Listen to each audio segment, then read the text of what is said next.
course, what this means for conducting foresight. So this is not a kind of very presentation on a very specific foresight study or project that we've been doing, but rather a meta-reflection on the ways how we conduct foresight in the light of what has become more prominent in recent years, namely the attention to transformation processes, be they driven by science and technology developments or being driven by, if you like, societal challenges, so more problem-oriented. And these transformation processes usually require change processes at the level of innovations, ecosystems, or social technical systems, depending on what vocabulary you prefer, but also in terms of the overhauling of entire STI policy governance subsystems. And what we observed is that this debate about governance of transformations is rather undifferentiated, and we try to take a more differentiated picture by introducing the notion of strategic stances based on the one hand, the types of transformative changes we are confronted with, on the other hand, the types of governance approaches that are used or that are prevalent in certain countries or domains.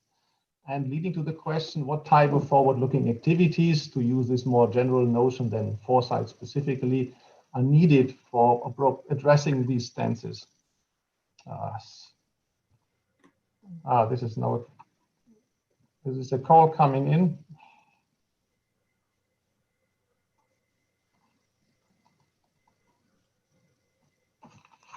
Sorry, what?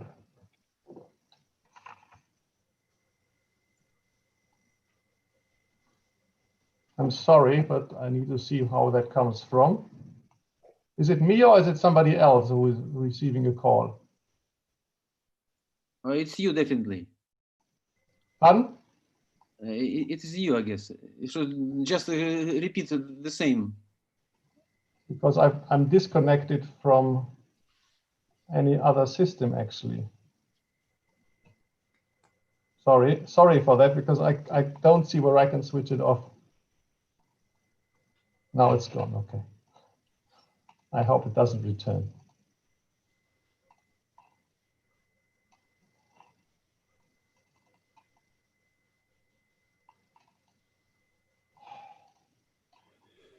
Okay, can you see the screen?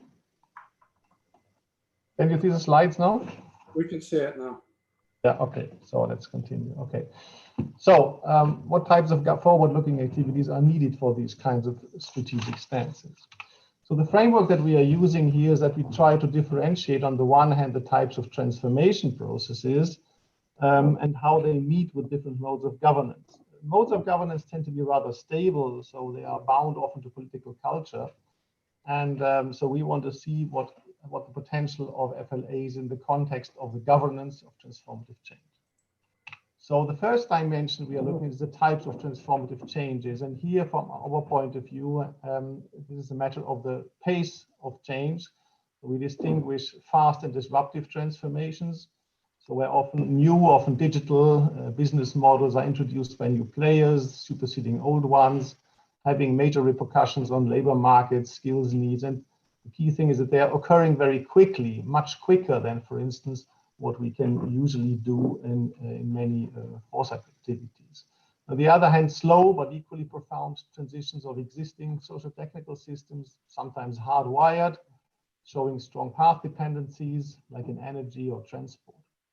And so there is much more time to actually actively shape and co-shape and prepare for these changes than in the first type of transformative change. So this is a very different constellation. We also have major repercussions on the economy and society, but in a much more gradual manner.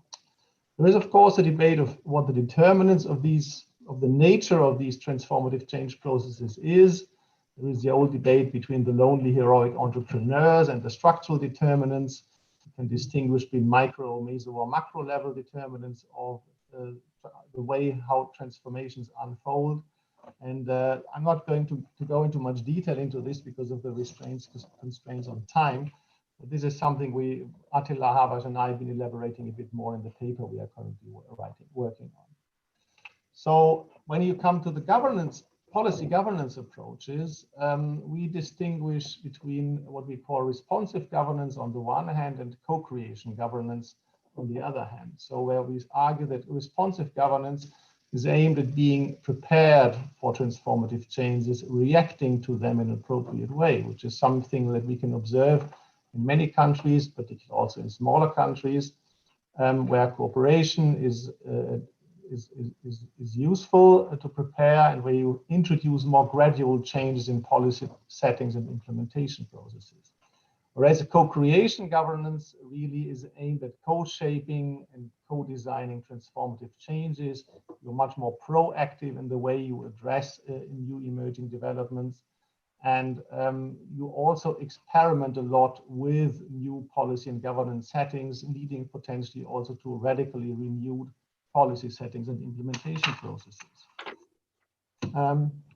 Now, what this delivers for us is this kind of picture where we distinguish these 4 strategic stances that you can take with regard to transformative change from a societal perspective, which we call risk avoidance, which is a combination of fast disruptive changes and responsive governance, where you try to adapt to the fast arising changes by trying to minimize negative impacts, but in a broad sense, exploit new opportunities to some extent, and in view of the fast changing environment that you are in. Or what we call agile modulation, try to co-shape and be proactive in co-shaping these fast changes that are largely driven by external factors. And these are, if you like, 2 different ways of how you can address these fast disruptive changes from a kind of governance perspective. And on the other hand, the kind of more well-known, more established cases of more precautionary opportunism, as we call it. So emphasis on being prepared to exploit new opportunities, but not even taking major risks, let alone facing or creating uncertainty in a proactive way.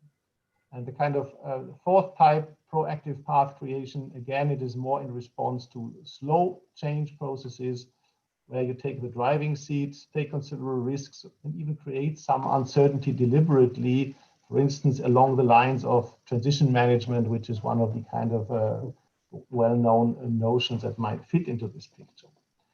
Now, when it comes to the question of FLAs and how to fit into this, so foresight type of activities, general state of knowledge is that we can distinguish, well, on the one hand, the purpose of FLAs or the level of participation, and we distinguish here between the kind of more responsive modes or exploratory FLA, the co-creation mode of governance, which is more transformative in its ambitions and often trying to help steer in a certain direction. And it is these 2 types that I presented here at the beginning, so responsive mode, or let's say transformative and exploratory mode, that we would suggest fit to the 4 strategic stances that we have here. So the preparatory FLA is usually more suitable for a kind of responsive governance approach, and the kind of transformative FLA usually more suitable to co-creation governance. Now, this is a rather unsatisfactory picture in a way, because it does not really help us get a kind of handle on what kinds of FLAs might be more suitable for slow or for fast change processes, transformative change processes. And this is in a way where we looked into, if you like, some of the kind of very recent practices and experiences in some areas and conducted a number of casework that will bring us to a kind of refinement of this picture at the end of my presentation. So the first case that I'm going to look at and show in a bit more detail is the example of mobility as a service. This is a good example of fast and disruptive change. And we can say that the ways this area has been addressed in Finland and Austria has been quite different.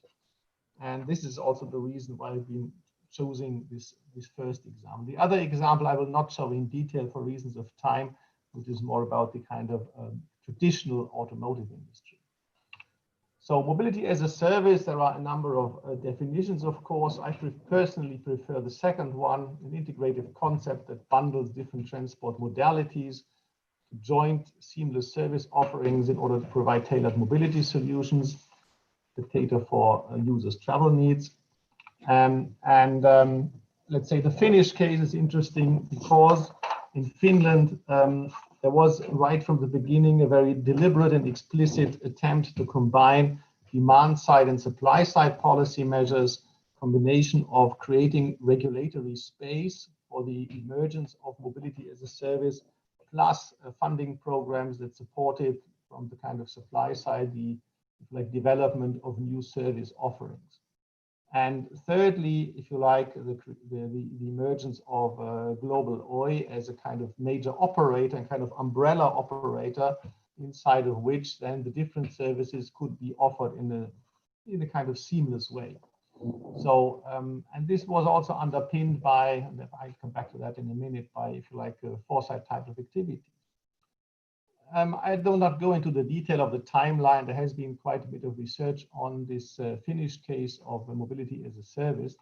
I'd rather look into the Austrian case, where we had mobility as a service type offers already in the mid-2000s, like the so-called Compano scheme, a kind of real-time multimodal information agency service to arrange for ride shares for the entire Austrian region. It was confronted with serious problems of a regulatory nature at the beginning. For instance, in the area of taxation, there were research projects, but in contrast to the situation in Finland, there has never been a kind of more integrated approach from both supply side and demand side policies in like supporting this. And so the second generation of mobility as a service offerings are more the ones that were provided by the large-scale international or global operators like Uber, DriveNow, Car2Go. So this is the second generation of mobility services, car-based, maybe focusing on the urban area plus, if you like, and where we had a situation that we had extensive conflicts between these global providers and the kind of traditional taxi driver associations with, if you like, in the very end, and this is the situation we currently have, very restrictive taxi regulations being imposed also on these mobility service providers. This is, of course, very much in a nutshell what I present here. There is much more information on this. The interesting thing here is, again, was there a role for forward-looking activities in order to do this? Well, the first observation was that for these, if you like, fast-changing developments, there is not a lot of systematic future exploration, also because traditional forward-looking activities tend to be too small for those kinds of developments. In Austria, that fits roughly this model of responsive governance. There were some exploratory studies, but there was no systematic foresight or visioning of what the impacts of, if you like, the new services would be, in particular since 2015. So it led to this very confrontative relationship with the taxi service, a trial and error, where then negative implications were identified and strict regulations introduced. In Finland, the situation was different because of this kind of early, if you like, role of formulation of scenario, vision, and strategic pathways, rather as continuous activities throughout the years, with accompanied by network development underpinned by visioning, which also included, for instance, the taxi services, which were thus not alienated within this whole process. So I'm not going to go into the second case for reasons of time. Yeah, I've only one slide left, so that fits perfectly well, because the last slide is the one that I'm going to show here. So I'm going back to the framework that I introduced at the beginning, where I differentiated these four strategic stances in terms of how transformative processes meet governance modes. And you can see here that we try to characterize if you like, the suitable modes of conducting FLAs in these four configurations. The two ones on the right side I leave aside. For now, they are, if you like, more well known, but the ones relating to fast and disruptive change are quite interesting. So if we are in a situation where fast disruptive change meets co-creation governance, like, for instance, in the Finnish case, this notion of embedded real-time participatory FLA is quite suitable. It is about trying to ensure that you can give a kind of rapid response, that you can accompany change processes in real time. So that's the model that you can roughly find in Finland, whereas in Austria, well, it would be too simple to say that nothing is happening.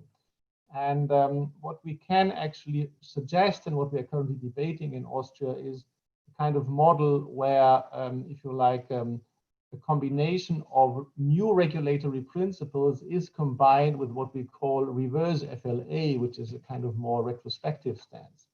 So this means that overarching regulatory goals are defined, also tied to specific regulations, but operators can exercise a right to challenge these specific regulations, but ensure that they would comply with the overarching goals. And after like some time, a few years, a kind of ex post assessment, a reverse FLA in a way would be conducted in order to check and adjust the regulatory specificities to the kind of impacts that have been observed in the meantime. This is a kind of model that seems to be more suitable for the Austrian context, maybe also for some other countries, of how to deal reflexively with transformative change in such a risk avoidance stance. And I will close here. Thank you very much. We're open for any questions or comments. You can post them in the chat. So maybe I'll just open the chat then myself as well. Let me start off with a question, Matthias. Yeah. This is very interesting. I wonder if you have all the modes of governance. There's perhaps a top-down one, very directed, which perhaps we don't see as much in Europe. But I'm thinking of another kind, a fourth kind, which would be the muddling through notion. You know, go back to classic policy analysis, how government works, which is not really responsive, and it's not definitely co-creation. I just wonder how you think about how you incorporate other modes of governance into these frameworks. Yeah, well, I mean, we've of course tried to be simple. That's why we've reduced to two modes that we think could be meaningful in the context of our debate about transformative change. And I would guess that the muddling through model is something that is not too far away from what we can observe here in Austria in some regard, in particular in the way they've been handling the mobility as a service development. And let's say what we suggest, this kind of combination of regulatory framing, right to challenge, and reverse FLA is something that would be a kind of more systematic attempt on getting a bit of order into the muddling through. Okay, good. There's another question which has come up from the chat via Alexander. The question is, can FLA help governance to shift from responsive to co-creation modes? How can Foresight help shifts between these modes of governance? Help shift, right? Well, I guess it could. It depends a bit that, let's say, our view is that the mode of governance is something that is, if you like, changing rather slowly in a country. So it has to do a lot with political culture, with, if you like, the willingness to recur to bottom-up or top-down approaches in policy making. If you like, the ability to debate, if like to follow a kind of consensus-oriented governance mode. So in a longer period of time, I think that FLAs can contribute to help change a bit also the governance mode and the governance culture, but it is not something that I would argue you could just introduce, you cannot simply switch from responsive governance to co-creation governance by way of a single foresight exercise or FLA. It would require, if you like, a kind of a longer term process. So, I mean, Attila and I have been discussing this already in the past, and with regard to the question whether foresight can be a kind of element to help change what we then called policy governance systems. And yes, I think it can, but it takes several years, many years actually. Thank you. Perhaps we might come back to that question. May I come in for a minute? It's Attila. Oh, Attila, yes. Attila, no, you can't come in because I'm trying to keep us on schedule, but you'll speak later. We're now, sorry, Attila, we're now going to turn to Ilya Kuzimov from HSE, who's going to talk about total and humane digital transparency. Hello, colleagues. Can I share a screen? Do you see my screen? Are you able to see my presentation? Hello, do you hear me? We can see it. Go ahead. Thank you. Thank you. My report is more of a futuristic kind than the previous report, but no less important in practical sense. The report is about digital transparency, which we now see as an emerging trend. When this year we discovered that digital surveillance technologies are suddenly appeared to be production ready for cheap and large scale surveillance. And quarantine enforcements and contact tracing boosted it further, while China continues to surprise us with the evil genius approach to digital totalitarianism, like citizen credit score systems and HD video surveillance ubiquitous in large cities. In addition to face recognition, even when a person wears a mask and even if the quality is not HD. There are other examples from Russia which show that they think about total digital transparency, total digital surveillance, and possible risks of totalitarianism from it. While they are weak signals now, they are in fact signals of trends which are destined to emerge, which are going to emerge. It's just a matter of time. There are, for example, earlier we had road cameras which automatically produce fines for those who violate speed limits on the roads. But now technology is here to recognize using machine learning algorithms if a person has a smartphone in hand, or if a person has its hand on the wheel. So it's like, you know, these digital transparency things invade deeper and deeper into privacy. And this raises a lot of questions. And this is the background, the relevance of my report.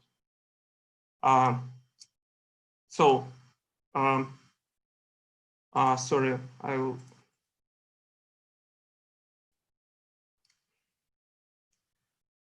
So what's it about? It's about to formulate in clear words what are vague drives and not yet explicit thoughts of those who are obsessed with control, like control freaks or special interests who are interested in more digital surveillance.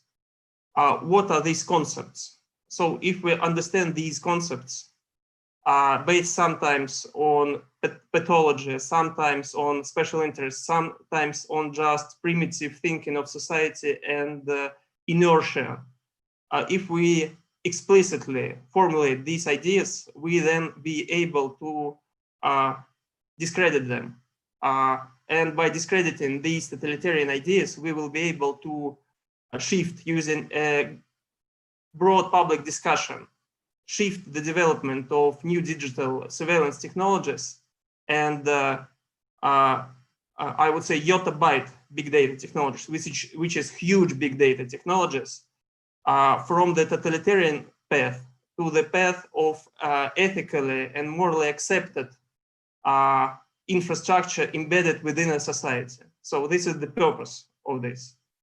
So first, I will overview very shortly some ideas, some concepts which I see relevant to the issue. Then I will show you some cases, some of which are real world cases and some of which are in fact futuristic cases. But nevertheless, they are very frightening, I think. And after, in the end, I will say some words about the artificial intelligence role in all of it and the ethical AI principle as I see it. So the concept I'm going to talk about, I'm not proponent of them because I think they're evil and they're even, they definitely anti-humane. So we must know the enemy's face to further be able to discredit the enemy. For the purpose of these presentations for consignment, I would talk about DJI, which is digital plus AI. AI is a necessary part for developing such a digital infrastructure which makes possible total digital surveillance and transparency. So what DJI gives us, what is unique? It's not about some silly applications of artificial intelligence like generating cat images or face app or something. It's also not about, in fact, Industry 4.0 or new industrial revolution. While industrial applications of new technologies like Internet of Things and artificial intelligence are very important, they are not something new. It's the path of automation of industry, which we have seen for many decades, in fact. But what is new is the ability for smart programming of society. Before today, governments had, in fact, very inelegant instruments to program the society's behavior. So state was, in fact, had been invasive, conspicuous, alienating, and therefore ruling elites has been in constant danger of obliteration in a revolution. And now it changes totally, because now we will have regulation and enforcement which are becoming subjectless, stochastic, distributed, ubiquitous, and invisible. So there will be no object of anger and object of there will be no common enemy. And this is the problem with these technologies. So what are the public relations problems of governments for thousands of years? Government is the organ of managing the state, and state is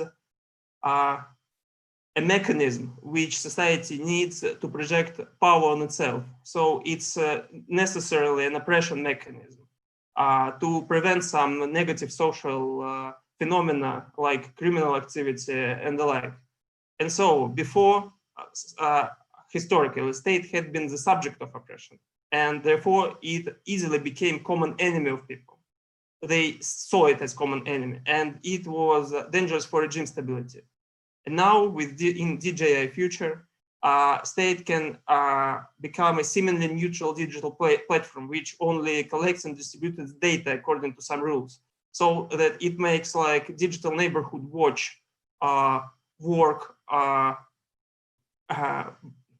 very effectively, so that people in a peer-to-peer relation start to enforce some over-the-top cultural norms on each other, and so that individual himself becomes subject and object of his own oppression. And this makes the dialogue between government and people in some totalitarian cases much more difficult, and evolution of state regulation and enforcement into something more humane, more human-oriented becomes more difficult.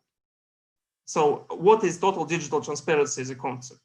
Total digital transparency is, in fact, the solution to these public relations problems of governments. And it's made possible by DJI. What it includes? It includes smart regulation, near 100% enforceability and self-oppression, self-serve. If we cross-sect it other ways, it's data infrastructure, predictive models, and rules of access to this data. Or it can be viewed as exhaustive data on behavior of people, which is collected, stored, secured, and distributed. So what is smart regulation? Smart regulation is, in fact, in itself is not evil, is not bad. In fact, smart regulation gives us a lot of opportunities for better, more intelligent, more rational way of governing society. But in combination with other solutions made possible by DJI, smart regulation becomes a component of solution for totalitarianism, which is bad. So smart regulation, we don't know yet what it is exactly, but we know some of its traits. It's not moralizing. It's more practically oriented. It's not based on what feels wrong, but what is harmful, subjective or objective for subjective for objective well-being of individuals and communities. It's stochastic, so it's game intolerant, and it accounts for mass behavior. For example, every regulation will be gamed, but you can introduce into regulation some caveats that make gaming this regulation good for the goals of this or other regulation. It addresses systemic behavior, addresses result and not intent, and strives for prevention. So it can produce a sense of social justice in citizens. How smart regulation works? It must be easy to develop, so it must be templated and automated. So it can be cheaply developed just in case beforehand, like disaster recovery plans. And such regulation goes into action only if it's needed. And it's like a gradation thing. So there are gradations of compliance, nano-penalties, exponential and logarithmic patterns of feedback, not linear, because exponential and logarithmic are better to reflect the society processes.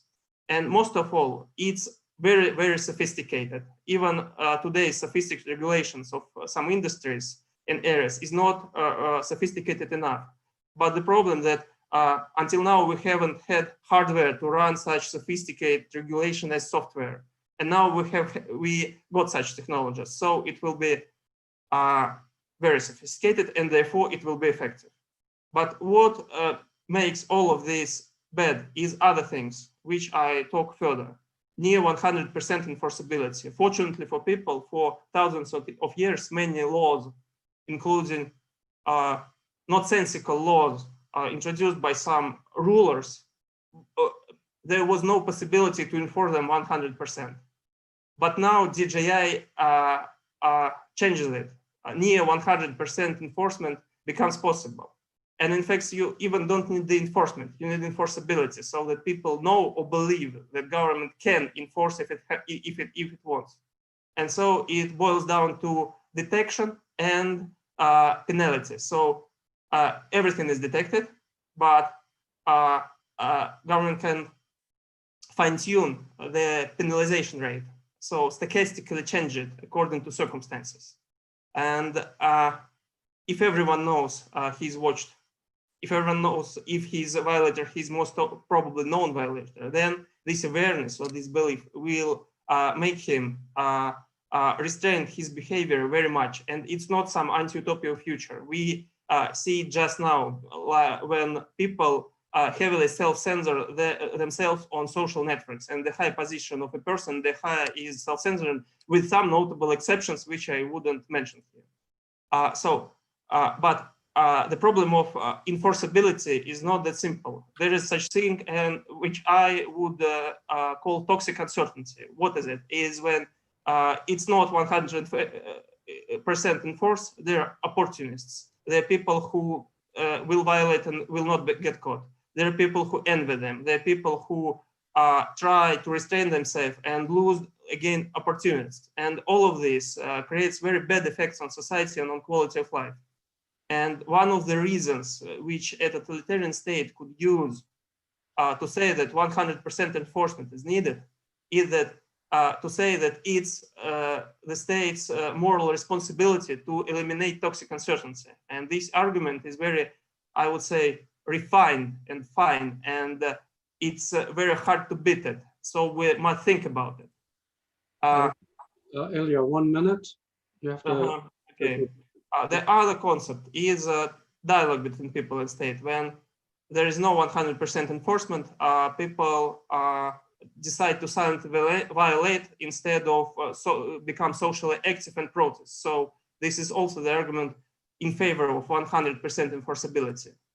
And it leads to self-oppression, self-serve by individuals, where state becomes invincible. It's distributed. It's invisible, and it cannot become seen as common enemy. So each person fears repercussions of ostracism and isolation from his or her peers, from communities, and thinking that she or he is being constantly watched, decides to heavily restrict its or her own behavior to the extent when it's harmful for the person in question and for communities at large.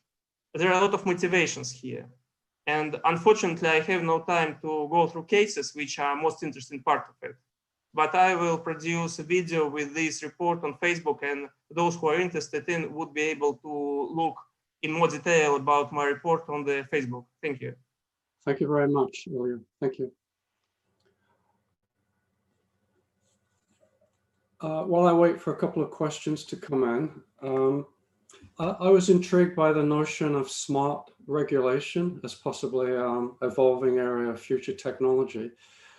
Do you think it's possible? I mean, if you programmed in to an AI algorithm, you know, attention to privacy, bias, minority rights, and other factors, do you think it would be possible to move towards a smart regulation technology that perhaps could be used on a Facebook or in other environments, or do you just see many challenges in that area?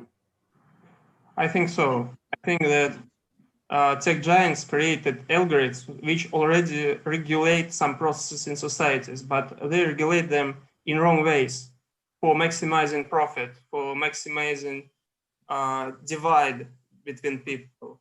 It maximizes distribution of bad content, like fake news, or just factually ungrounded notions of the world and so on. And now government has come to digital platforms, and now government will start to dictate them how they must fine-tune their algorithms, not only to produce better profits, but also to promote better motives and better models of behavior in society at large. For example, such platforms can be used if the recommendation algorithm for content is working other way. They can promote a lot of educational materials,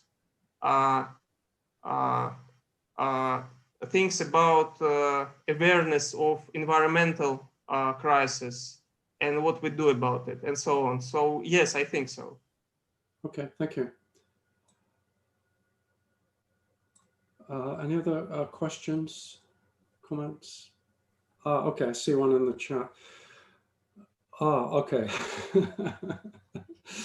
We'll come to you later in a second, Jose.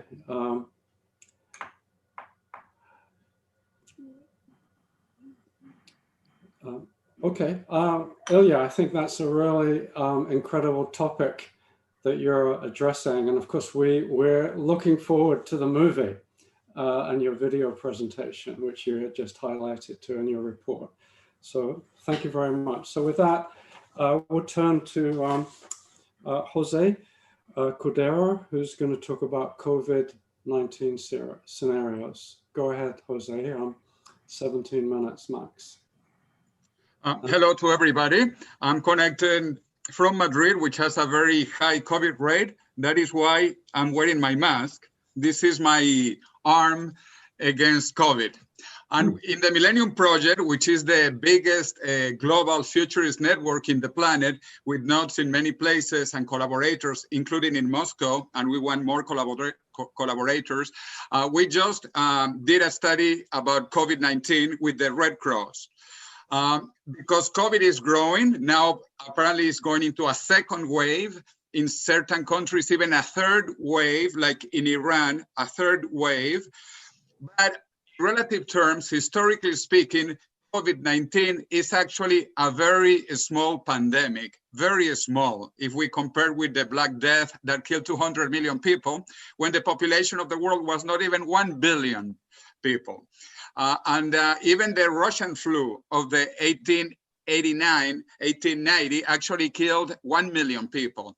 So in historic terms, it's not big, but it has spread very quickly because of globalization.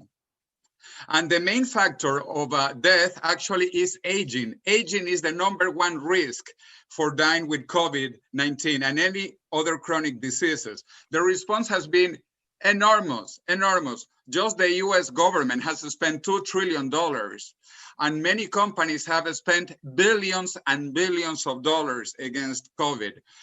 In a recent study by Forbes magazine and some researchers, it is estimated that the cost of the COVID pandemic is over $11 trillion, 11 trillion, and it could have been avoided by $260 billion.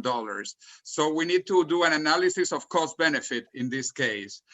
And as I was saying before, aging is the #1 cause of death, not just for COVID, but for everything, for influenza, cancer, Alzheimer's, heart problem, etc. So aging actually is the problem. And that is why we need to work against aging and not just separate diseases. This is what we call moving from sick care of different separate diseases into health care of a global pandemic, which is aging, not COVID, aging.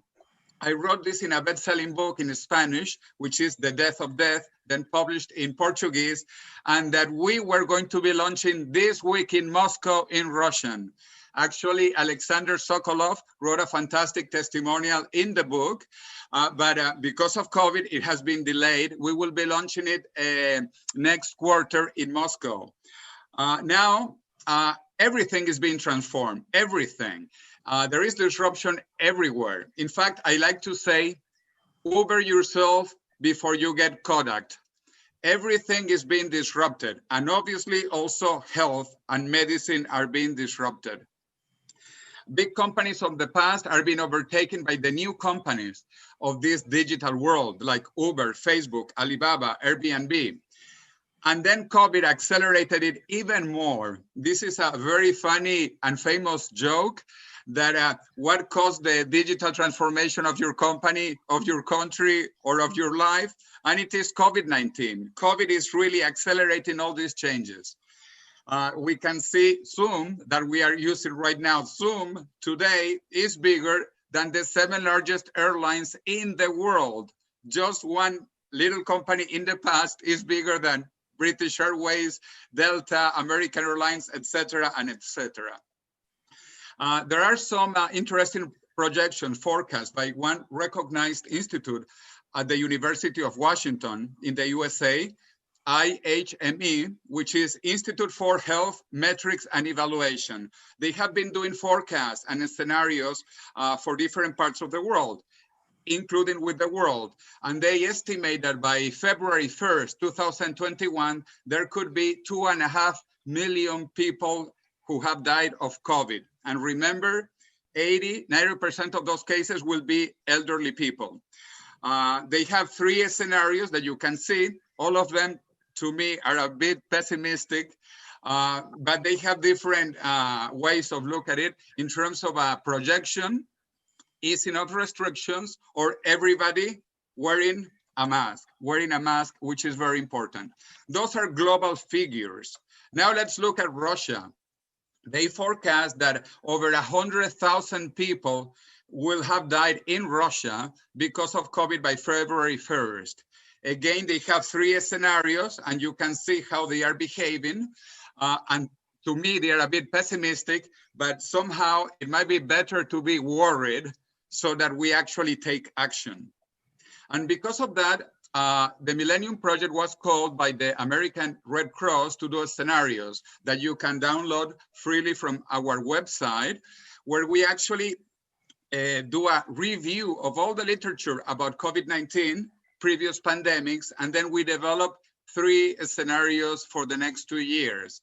We have the participation of 250 medical doctors, health officials, emergency staff, economists, and obviously futurists, foresight experts, to see what would happen in the future. And the study has been translated to the 3 major world languages, which are Chinese, English, and the Spanish. So you can download it in those 3 languages. We would love maybe for HSE to help us with the Russian translation. That would be fantastic. So we have it in more languages, and Russian obviously is very important, not just Chinese, Spanish, and English. Anyway, if we go back 100 years ago, many people talked about the Spanish flu. And because I am in Madrid, we like to say that the Spanish flu was not from Spain, it was from the USA, but in World War I, they couldn't say it. So the Spanish flu was really the American flu, and it killed about 50 million people. That is incredible, 50 million people in a world that have about 2 billion inhabitants. 50 million people of 2 billion total. So COVID, again, I repeat, is small compared even to the Spanish flu that was not Spanish.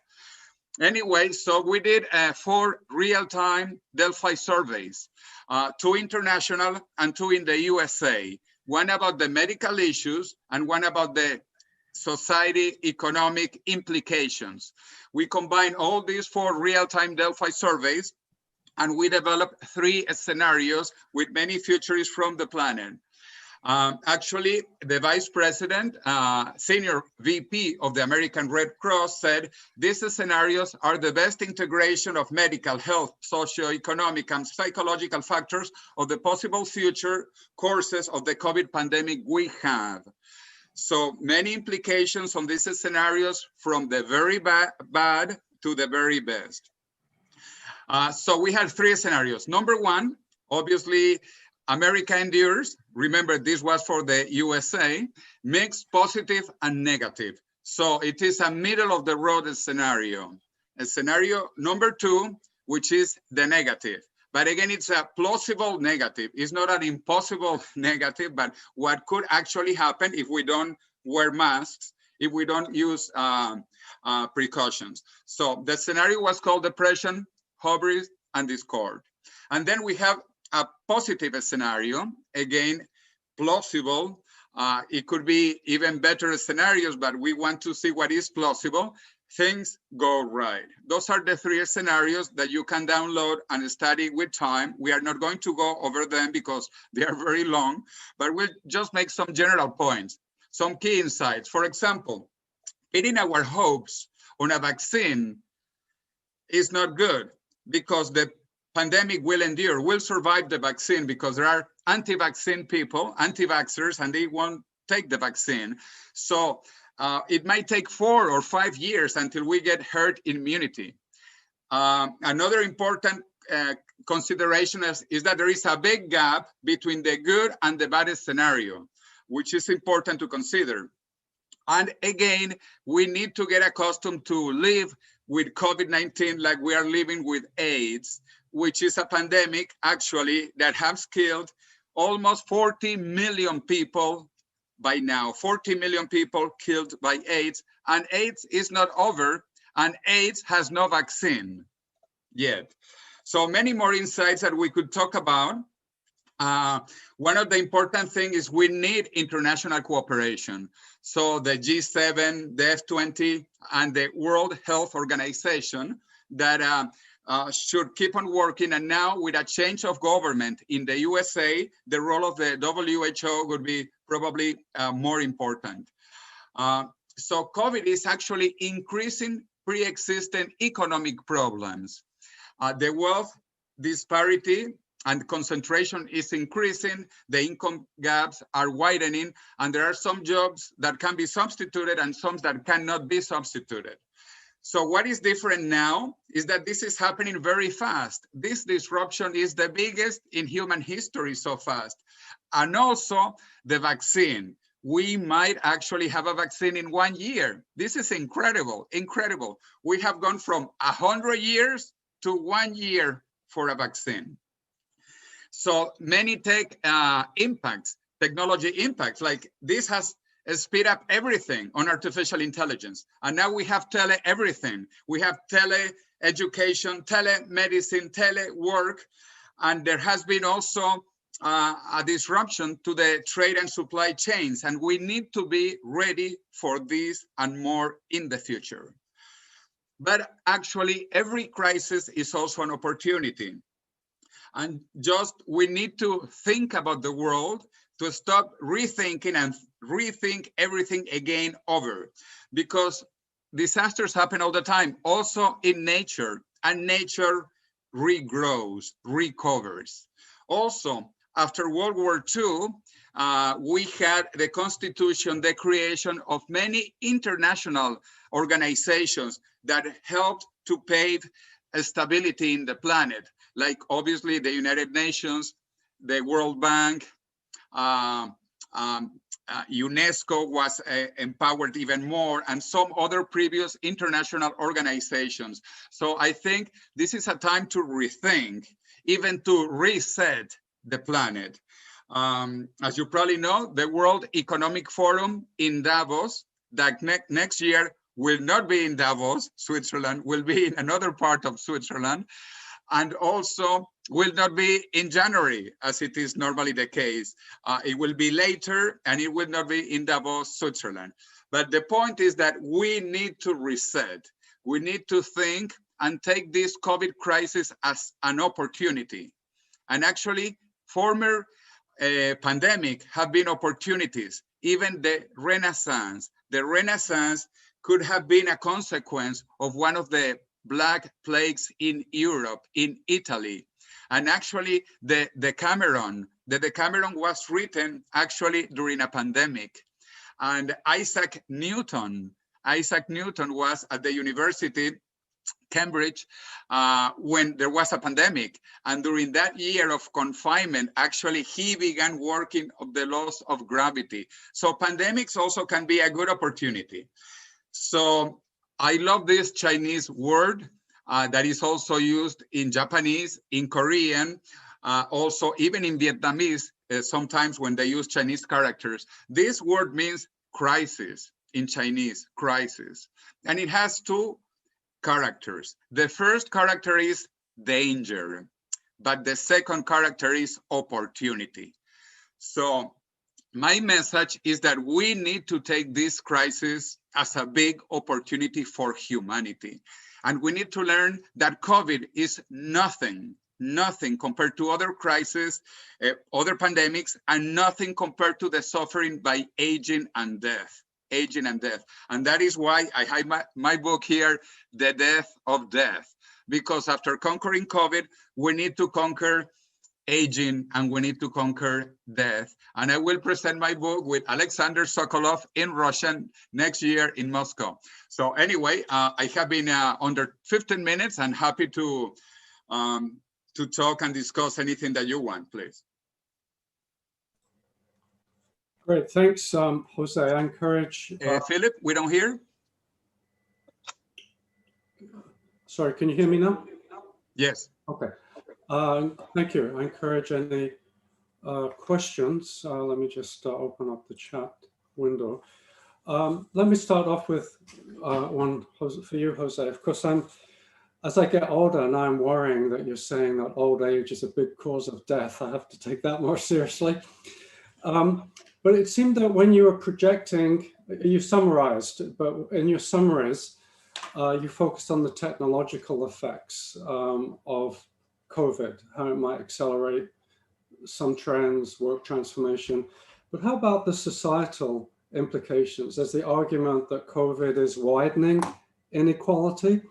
On an environmental perspective, it may also be leading many to be less supportive of sustainability, i.e. they want to get back into their cars and not use public transport. So I'm wondering about what you said in your work about the non-economic scenarios in terms of COVID. Philip, this is an excellent point, and that is why we did 2 real-time Delphis on the economic, social, political, environmental issues, because this transformation is not just on health and medicine, but it has many implications. As you rightly said about the environment, you know, during April, May and June, the world basically cleaned up. There were dolphins in Venice. They had not seen dolphins in the canals of Venice for centuries, and now there were dolphins in Venice. So there was a big change. Also, these things we need to consider. We live in a new world. This is truly a new world, and we need to see this as a new opportunity, what I like to call a new renaissance, a new renaissance. There will be bad things and good things, and like with everything else, we need to try to lower the bad things and to augment the good things. So there are bad environmental things, good environmental things, but the consequences are absolutely amazing, because it is also showing that the world can be paralyzed very quickly for a small pandemic that I want to emphasize. This is a small pandemic in historic terms. There is a comment on chat from Kuniko Urashima. He says, Japan is the most aging country in the world. However, the highest death toll from COVID-19 is in the 50s, not in the 80s. So it seems that there are some differences between countries, and I think even within countries amongst different age groups around this. Yes, Kuniko, that is correct. Also, it depends on the care that people take of themselves. In Japan, people in their 70s, 80s, they take care very well of themselves, and they don't touch so many people like in Spain or in Italy. In Spain, in Italy, the grandparents are with the children, and that is why they are getting COVID so much. And that is not happening in Japan. And you are right that Japan has the longest life expectancy. And also, I am happy to tell you that my book, The Death of Death, will come out in Japan next year, because the Japanese are very worried that the population is aging and that people are dying and that there are no children in Japan, basically. The demographic pyramid of Japan is totally inverted. Another question on the chat from Alexander Sokolov is about values. What about values, and will they change with the pandemic? And to the extent that values might drive policy, what do you think about that? And it seems that it could go either way, you know, more for change, but also maybe more not for change, more. Yeah, well, that is why we need to take this as an opportunity to reset, to rethink. But yes, values are obviously very important, because we need to cooperate. We need to collaborate more. Also, children with older people, and among cities, countries, and the whole world. This is a global problem. Maybe it started in China, but now China is okay and the rest of the world is very bad. So we need international cooperation, absolutely. We need new values, and these values have to share, to collaborate more with different countries, different ages, different groups, different nations. And I want to collaborate more with China, with Japan, because they have been examples in a way that they fought COVID-19. So we need more collaboration and better values. Excellent question, Alexander. Thank you. Jose, fantastic. I look forward to reading your book. For me, it will be in English, but it's great that it's going to be in many different languages. With that, let's turn to the last presentation of the session, to Attila Havas from the Hungarian Academy of Sciences on science-society interactions in the European Union. And Attila, I'm hoping you're able to share your screen for your presentation. Not yet.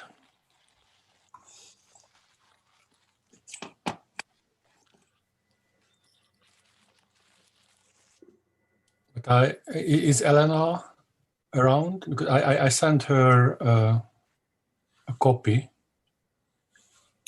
I see Elena's iPhone is there. Elena, can you help with us? Yes, hello, of course. Yes, we will download the presentation now. Just a second. Attila, can you show your video so we can see you? Oh, yeah.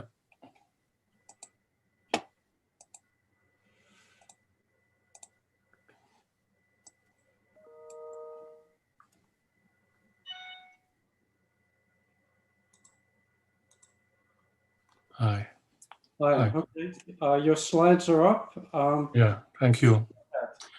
So apparently it was a good idea to send it in advance.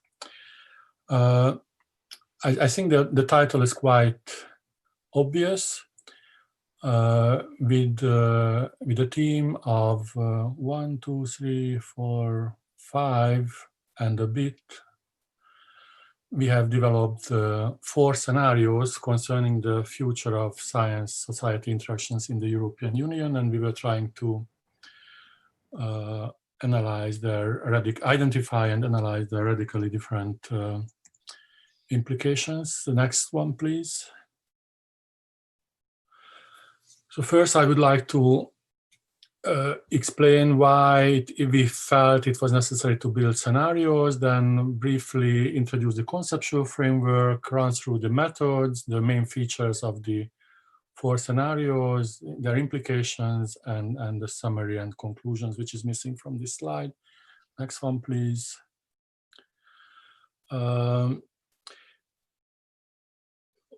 So this is a new term. It's not a very complicated term. I think it's sort of self-explanatory. I will give you a definition in a minute. For the motivation, I think it is sufficient to know that science-society interactions are complex, at least for 2 major reasons. First, various actors, they include various actors with their different background and aspirations and experience and knowledge and values. And besides all these aspirations of the actors, SSI are also influenced by a broad set of factors. In very brief, the main features of a governance system or the broader innovation system. Of course, what science and innovation mean to a society on the one hand, and how societal aspects guide the RTDI activities in a certain innovation system. So these are crucial properties of that given innovation system. From a different angle, SSI influence the behavior of our RTDI actors. Of course, the actors also influence the SSI patterns, but overall, SSI influence the performance of a given innovation system, and therefore it has major economic, societal, environmental, and political repercussions. The next one, please.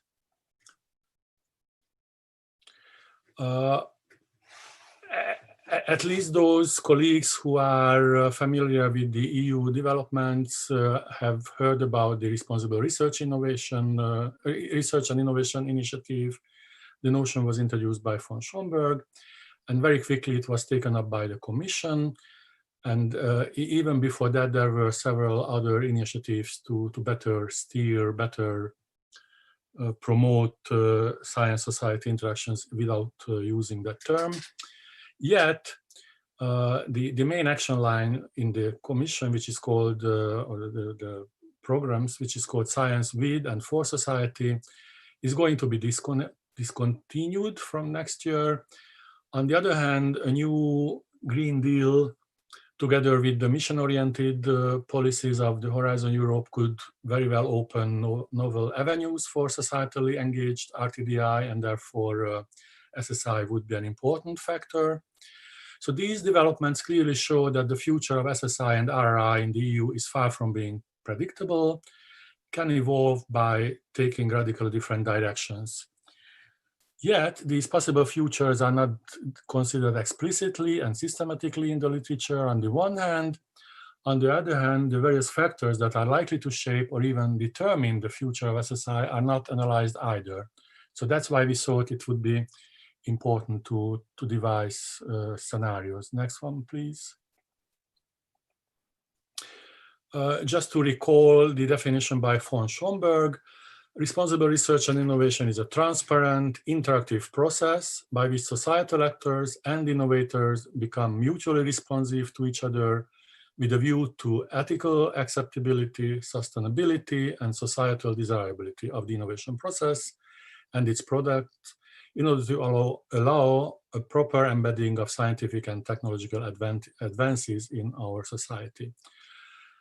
This definition is clearly a normative concept, And it has become a cornerstone of a certain policy approach followed by the Commission, and several initiatives have been launched following this initiative.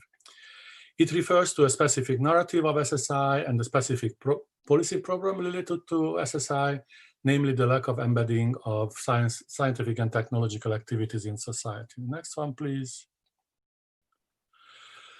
So therefore, we thought it would be important to coin a more neutral term, namely science-society interactions.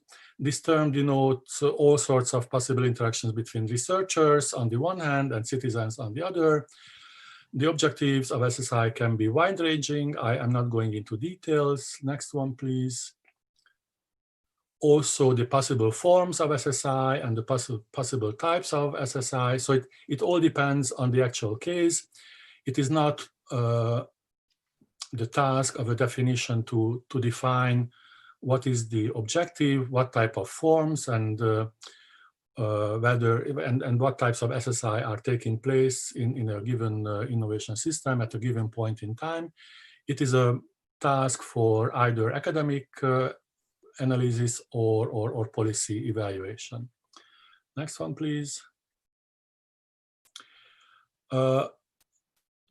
Another major element of our conceptual framework has been the system of innovation approach. It is very well known, so I don't dwell into that one. Next one, please. As for the methods, the main guiding principle for us has been that the future is not given out there and thus cannot be predicted, but can be shaped by today's action. This is the well-known mantra of our community, so there is no need to go into further details. Next one, please. So we took the so-called scenario sprint approach developed by colleagues in Karlsruhe at ISSEK. This is a multi-method process relying on a thorough literature review, trend analysis, and a workshop. We have built following a systematic morphological way. We have built environmental scenarios in 8 steps. Those who have been involved in scenario building, these are very familiar steps on the whole. Of course, it is the specific version of the easy ISI method. Next one, please. So this is the team. So the team who have attended the workshop was broader than the authors of this paper. Next one, please. You can see that we were very active using papers, colored, not destroying the walls though. Next one, please. So we have considered 9 factors in the matrix to consider the cross impact, and quite shortly and without major discussions, although it was not the original intention of the organizers of the workshop, it turned out that the ideological stances and political practices are the most important driving forces. The original idea was to consider SSI or RRI practices and policies related to RRI. But as I said, very briefly, very quickly, it turned out that all the participants shared the view that ideological stances and political practices are the political system itself. These are much more important factors. The next one, please. Next one. So this is just to recall again that the original idea was to think about RRI, but we turned to a broader notion, science-society interactions. The next one, please, which is the same, just showing this shift. Next one, please. So these are the four scenarios: kingdom of responsible research and innovation, failed democracy, in other words, a populist system, fortress Europe, which is a top-down one, but with a very strong economic drive, and the benevolent green Eurocrats is even more top-down, because then not the EU member states, but the a circle of green bureaucrats, EU green bureaucrats, and some experts are in the driving seat. Next one, please. Sorry, I was about to delete this one. So next one. So these are the main properties of the 4 scenarios. The first row considers the ideological stance and political practice. The second one is the potential benefits. I don't think I have time to go into details, but I think you have a sort of hunch what, or you have been able to read the first row at least. The next one, perhaps it is good to highlight the major policy rationale. In the kingdom of RI, mission and responsibility-oriented policy approaches are the most important ones, and they bring manifold benefits. In Fortress Europe, as I briefly mentioned, it is market-based, so therefore the narrative is that market mechanisms are efficient, and the strong private sector is very important to strengthen the EU. A populist narrative is that the populist leader is promising stability and unity, protection against external threats, but of course in reality it is very far from a united society. And as I said, in a benevolent green bureaucrats scenario, utility and usefulness are the overarching values, and it is managed in a top-down manner.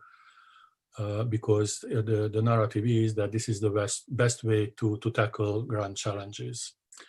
And accordingly, the role of actors and relationships between the actors are very different, but sort of straightforward. The next one, please. Various problems are likely to persist in the future. Technology solutions are not likely to sufficient to fix various challenges. Next one, please. And there might be a critical limitation of the freedom of science in these various future words. Next one, please. Also, inclusion and social disparity. The next one. So we have also considered in a more systematic way problems related to the efficacy, efficiency in these different words. Next one, please. Also, legitimacy of RTDI activities, democracy, equality. Next one, please. And freedom of research. Let me highlight just one point, that in the kingdom of RRI, which might sound a very positive one, actually co-decision in setting research agendas, it can restrict the freedom of research. For instance, blue sky research and serendipity is likely to be eclipsed. Of course, in a populist country, freedom of research is limited by for political reasons. In Fortress Europe, it is the RTDI directions are set by the private sector, and in the benevolent green bureaucrats, the green missions dictate everything. Thank you. So next one, please. So just to summarize, we believe that SSI can evolve by taking radically different directions, so that there is ample evidence. This is just a belief. We have considered 60 major factors, only 9 were shown, and we have arrived at the conclusion that the most influential factor is the future of democracy in the EU. We have identified 4 radically different political systems: participatory, libertarian, authoritarian, populist, and technocratic, and devised 4 scenarios along those lines. And we believe that these scenarios offer novel insights into the nature and repercussions of possible policy problems in these different 4 words, in terms of efficacy, efficiency, legitimacy of RTD activities, democracy, equality, and freedom of research. Next one, please. Of course, like in many scenario exercises, we painted black and white pictures, even somewhat simplified pictures. Of course, real life is never like that. It is always more colorful. Therefore, there is some room for safeguarding meaningful SSI activities even in the harshest framework conditions. In the paper, we give ideas how to do that. In a more general manner, the actions needed as well as the likelihood of success would depend on several factors, especially the determination and type of change agents, their agency, their motivations and willingness to learn and apply new practices and therefore unlearn less useful ones. We took a systemic approach, and therefore we can claim that the type of actors, the framework conditions among which they operate, the interactions are important, as well as the institutions, in other words, the rules of the game that govern their interactions and the flow of knowledge and resources. And the place of society in different political systems on the one hand, in the different innovation systems on the other hand, make a difference. Hence, science-society interactions are determined to a significant extent by the nature of government-society relationships as well. And the next one, please, which is about directions for future work. We have identified 3 major lines. One is we would need to organize further workshops attended by a wider set of representatives of stakeholders in order to verify the validity of our scenarios and to identify other aspects that are also pertinent for the future. Methodological innovations would be needed to experiment with techniques and approaches which would allow to involve a significantly larger number of stakeholders in order to reflect the diversity in the EU and also capable of tackling cultural differences and language barriers, but in an efficient, affordable way that's keeping the necessary resources at an acceptable level. So that's the second one. And the third one is that we would need to deepen our analysis through workshops and also through academic work to address the complexity of the topic, because meaningful SSI is nested in framework conditions, and these are dependent on the overall development of political systems. These are conditioned by economic performance and certain global developments. So far, most of these elements are not addressed in our scenarios. And also it would be useful to focus more explicitly on the fit between specific SSI instruments on the one hand and their framework conditions on the other to derive policy implications. Thank you. Just to the last 2 slides give the sources and the acknowledgements. Hold on, you're finished. Let's have a discussion. But please show the last slide for the acknowledgement. The last slide. Okay, thanks for the acknowledgement. I'm not talking anymore. Okay, well, we want to ask you some questions. So I'm looking forward to any comments. So a comment from Dirk Messner. Sounds like an additional burden on scientists to interact with society. Do scientists find time doing that actual job? Dirk, you're deliberately provocative, but I'll throw that one at Attila. Yes, this is the perception by many scientists, no doubt. On the one hand, on the other hand, in practice, we have seen RRI introduced by companies and also at public research, publicly funded research organizations. But this is a learning process, no doubt. And it was not without reason that when we were considering the freedom of research, in the kingdom of RRI scenario, we pointed to the limitations in terms of freedom of research if RRI is becoming the dominant narrative and practice. So that's a real life dilemma indeed. I think our scenarios clearly show that there is no ideal world. And of course, the real world would be different from any of these simplistic scenarios. Attila, when I look at your 4 scenarios, they are provocative and I kind of like them from that perspective. Yeah, that was the intention. It seems to me they could apply very well to individual countries and governments within the European Union, of which there are how many, 27 now? Yeah, 27. So I just wonder how you see kind of the interaction between different countries or even blocks of countries pursuing some of these different scenarios and how that might influence the way in which the European Union as a commission seeks to, say, develop its framework programs?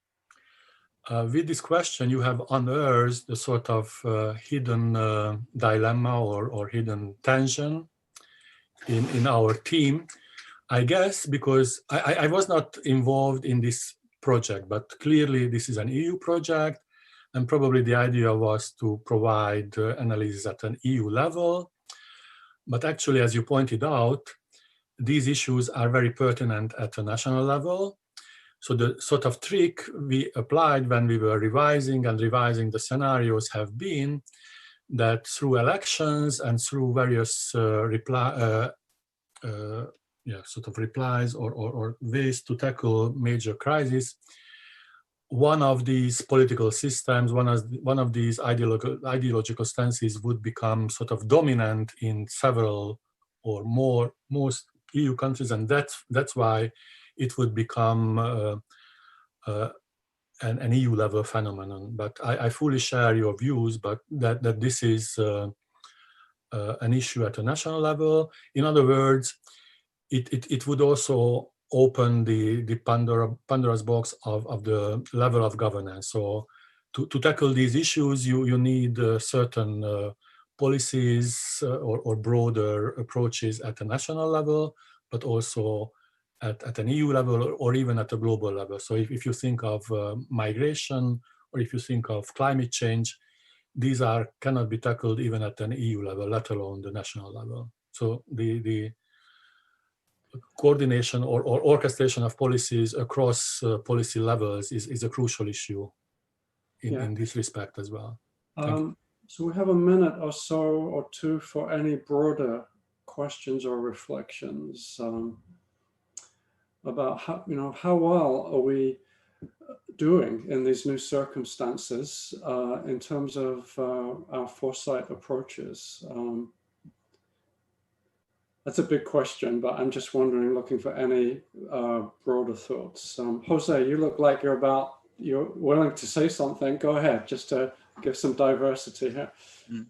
Well, again, I think these times or difficult times are a good opportunity, as I mentioned. So I think we need to rethink, to reset everything we believe in, and to create a better world. So for foresight practitioners like us, for futurists like us, we need to take advantage of this crisis to make it into a big opportunity.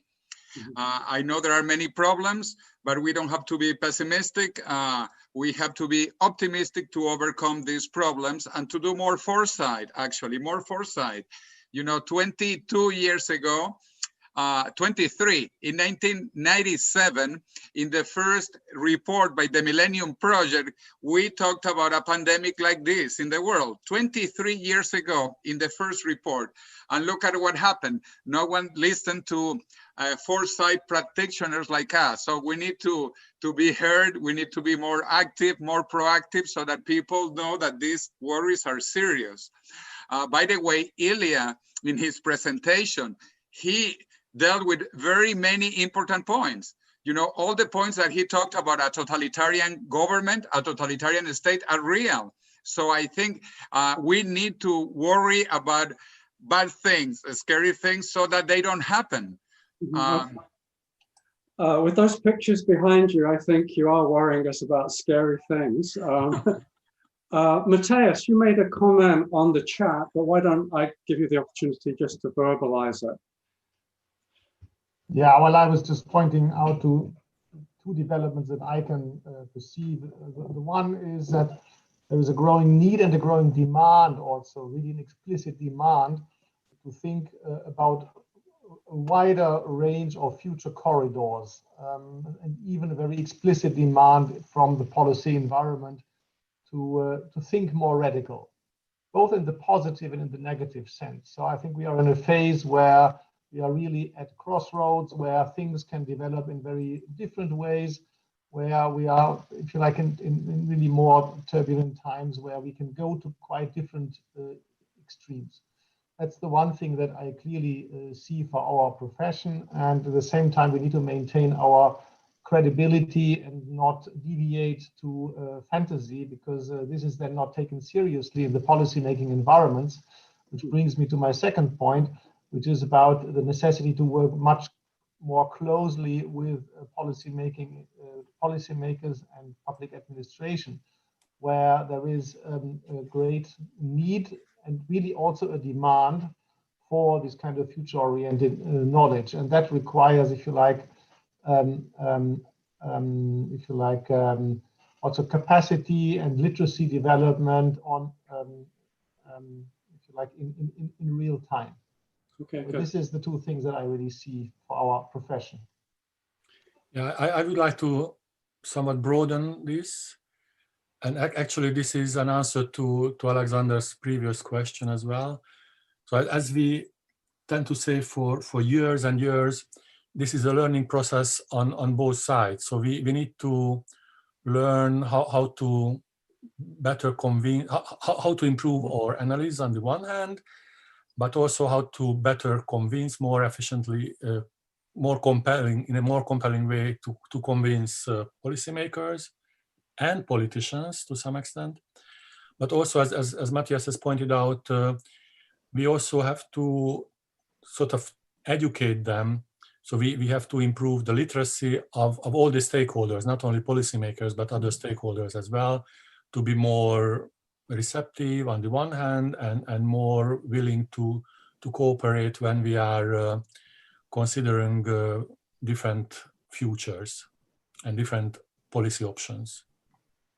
Thank you. Thank you. Ilya, would you like to make a final brief comment, just more broadly?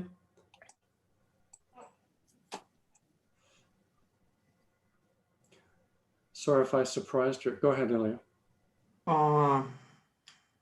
I don't know really. You see, I think that, of course, the COVID agenda is the most important now, and we see from the presentations and reports from colleagues that this thing maybe has the most transformational potential for the future, for shaping the future. And it's very fortunate, if it may be said so, that the formative crisis has to do with the bioeconomy and biology and biotechnology. So maybe these formative crises lead to better things in the area of better bioeconomy and biotechnology for humans, including aging technologies and transhumanism technologies, after all. So that's the main takeaway for me from this session, I would say. Okay, thank you. Sorry, Phil. Maxim has asked a question. Can I answer that one? Go ahead, Attila. Just repeat the question briefly, Attila, and then you can respond to it. Maxim had asked whether STI policymakers in Europe think on some coordinated measures on how to provide scientifically grounded explanation on different questions concerning COVID-19 pandemic for the population to avoid rumors, myths, and misunderstandings circulating in society.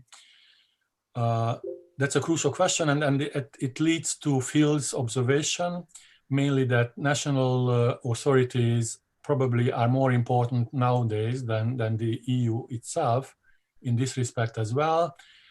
And there are some attempts by the Commission itself. There are funds set aside to fight COVID and to provide aid to national governments, but the main responsibility rests with the national governments. And as Phil has hinted, we already have populist leaders in the EU, and they use the COVID to fight the Commission instead of fighting COVID. And also in Hungary, they are using COVID to prop up their favorite oligarchs as opposed to keep jobs safe and keep people safe. So they are diverting more public funds to their supporters to make them more rich. Okay. Thank you. I think we're about due for a coffee break. I think it's been a really great session. Lots of big issues raised, some good discussion. I thank all the presenters and participants. And Alexander, is there anything additionally you wish to say before we conclude the session? No, I just would agree with you that it was a great session. It was very interesting that we learned a lot, and a lot of things to think of in the future and for the future. That's it. Thank you very much. Okay, and has Rafa pulled out, or what about Rafael? No, Rafael is moved to the next session. Okay, so then I have the old version. It will be immediately after the break.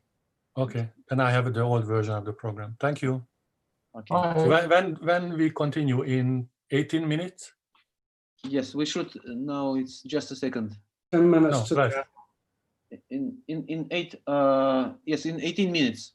Александр Васильевич, у нас, да, в 16:50 следующая сессия. 16:50. Yeah, 16:50 is our next session. Okay, thank you. Thank you all very much. Good to see you.